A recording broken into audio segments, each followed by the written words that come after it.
안녕하십니까. 빨간 너구리 선생님이에요.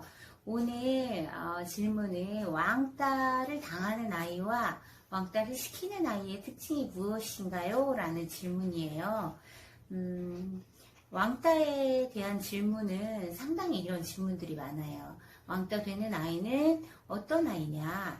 또 왕따를 시키는 아이는 어떤 아이냐? 그들에게 어떤 특징이 있느냐? 라는 질문을 많이 받는데 실제로 한번 생각을 해보세요.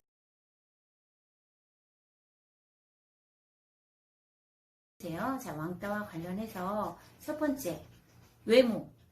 못생겨서, 또 뚱뚱해서, 또 지저분하거나 냄새가 나서, 말라서, 깔끔해서, 이뻐서 왕따를 시킨다라고 이야기를 할 수도 있고요. 성격을 보면은 성격이 내성적이라서 왕따를 시킨다던가, 활발해서 왕따를 시킨다던가, 너무 이기적이라서 왕따를 시킨다던가, 너무 착해서 왕따를 시킨다던가, 성격이 이상해서 온순해서 왕따를 시킨다. 또 말로 한번 생각해 볼까요? 말을 많이 해서, 또는 말이 너무 없어서, 말에 동조하지 않아서, 또는 너무 나대서 라고 이야기를 할 수도 있고요.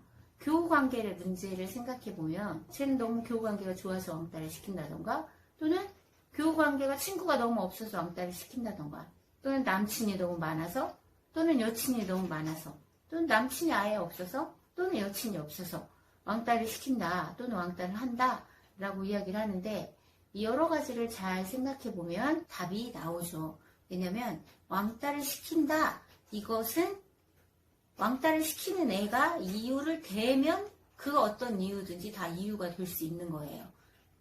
이뻐서 왕따를 시키고 못생겨서 왕따를 시키는 거예요.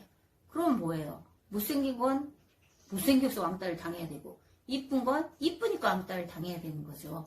즉 무슨 소리냐면 왕따를 시키는 건 어떤 특징이 있는 게 아니에요. 그 특징을 가지고 모든 사람들이 그 사람을 왕따를 시키는 게 아니고, 그냥 왕따를 시키는 아이의 문제가 있는 거죠. 그 아이가 왕따를 시키고 싶은 아이의 어느 부분을 마음에 안 들어 하는 게 문제가 되는 거예요. 그렇기 때문에 왕따 되는 아이나 왕따 당하는 아이나 어떤 특징이 있는 게 아니다 라고 생각을 하시는 게 좋을 것 같고요. 또는 초등학교나 중학교 때 왕따를 당하거나 시킨 아이들은 고등학교 진학해서 역전되는 상황이 되게 많이 발생을 해요. 예를 들면 초등학교 때는 나는 왕따를 시키는 아이였는데 나중에 자기가 왕따를 당하는 거예요. 그런 경우도 많고, 또는 나는 왕따를 당했으나 굉장히 교우관계가 좋은 아이예요. 그런데 그때 어느 시기에 왕따를 당한 거죠. 그래서 이건 제가 생각할 때 외모의 문제도 아니고요. 또는 성격의 문제도 아니에요. 또는 말의 문제도 아니고, 그것은 아이들의 잘못된 문화에서 비롯되는 것이지, 어떤 왕따 당하는 아이와 왕따 하는 아이의 특징이 따로 있는 것은 아니다라고 보시는 게 맞고요. 일단은 어떤 이유에서건 시켜도 안 되고 당해서도 안 되는 거라고 자녀에게 교육시키시는 게 중요할 것 같아요. 그 어떤 이유도 왕따의 이유가 될 수 없고, 그 어떤 이유도 왕따를 시킬 이유도 당할 이유도 될 수 없다라고 말씀해 주시고, 이것을 하거나 또는 당하거나 했을 때 학교 폭력으로 신고하는 게 가장 중요하다라고 생각을 하시면 좋을 것 같습니다. 또는